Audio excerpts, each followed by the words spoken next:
Friends എല്ലാവർക്കും മറ്റൊരു പുതിയ വീഡിയോയിലേക്ക് സ്വാഗതം. It's me Akhil Satheesh and welcome to Akhil Satheesh world.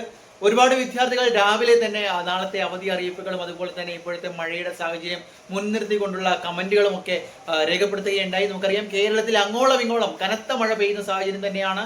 കാലവർഷം കനക്കുന്നു. ആദ്യം ഒരു വരവ് വന്ന് പോയതാണ്. അത് നിങ്ങളുടെ സ്കൂളുകൾ തുറക്കുന്നതിന് മുമ്പായതുകൊണ്ട് തന്നെ വിദ്യാഭ്യാസ മേഖലയെ അത്രയധികം ബാധിച്ചിട്ടില്ല. ഇന്നലെ തുടങ്ങിയ മഴയാണ്. ഞാൻ തിരുവനന്തപുരം ജില്ലയിലാണ് അപ്പോൾ ഇതുപോലെ തന്നെ തിരുവനന്തപുരം ജില്ലയിൽ താരതമ്യേന കുറവാണ് എന്ന് പറയേണ്ടി വരും. നമ്മുടെ വടക്കൻ ജില്ലകളിലും മധ്യ ജില്ലകളിലുമാണ് ഇപ്പോൾ സത്യത്തിൽ കൂടുതൽ കനത്ത മഴ പെയ്യുന്ന സാഹചര്യം എന്ന് തന്നെയാണ് മനസ്സിലാക്കാൻ സാധിക്കുന്നത്. അതുകൊണ്ട് തന്നെ വ്യക്തമായിട്ടുള്ള ഡീറ്റെയിൽഡ് കാലാവസ്ഥ റിപ്പോർട്ടിലേക്കും നാളെ തിങ്കളാഴ്ച ജൂൺ 16 അവധി സാധ്യത നിലവിൽ എന്തായാലും ഈ ഒരു കനത്ത മഴയെ തുടർന്ന് ഒരുപാട് ജില്ലാ കളക്ടർ ഒന്നിലധികം ജില്ലകളിൽ ഇത്തരത്തിൽ അവധി പ്രഖ്യാപിക്കുവാനുള്ള സാധ്യതയുണ്ട്. എന്തായാലും നമുക്ക് നോക്കാം. ജൂൺ 15 ഇന്നത്തെ ദിവസം എന്ന് പറയുന്നത് മലപ്പുറം, കോഴിക്കോട്, വയനാട്, കണ്ണൂർ, കാസർഗോഡ് ജില്ലകളിൽ റെഡ് അലർട്ടാണ്. അതുപോലെ തന്നെ തിരുവനന്തപുരം ഉൾപ്പെടെയുള്ള ജില്ലകളിൽ ഓറഞ്ച് അലർട്ട് ഉണ്ട്.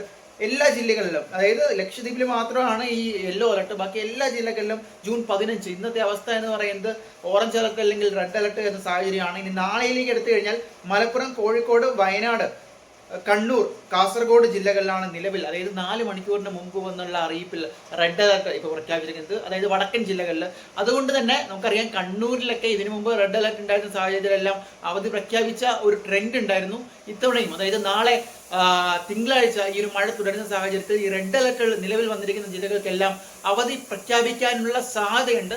കളക്ടർമാർ ഇത് കൺഫേം ചെയ്താൽ നിങ്ങളുടെ മുന്നിലേക്ക് കൃത്യമായിട്ടുള്ള അപ്ഡേറ്റുമായിട്ട് ഞങ്ങൾ എത്തും. നിങ്ങളുടെ ജില്ലകളിലെ സാഹചര്യം തീർച്ചയായിട്ടും അപ്ഡേറ്റ് ചെയ്യുക.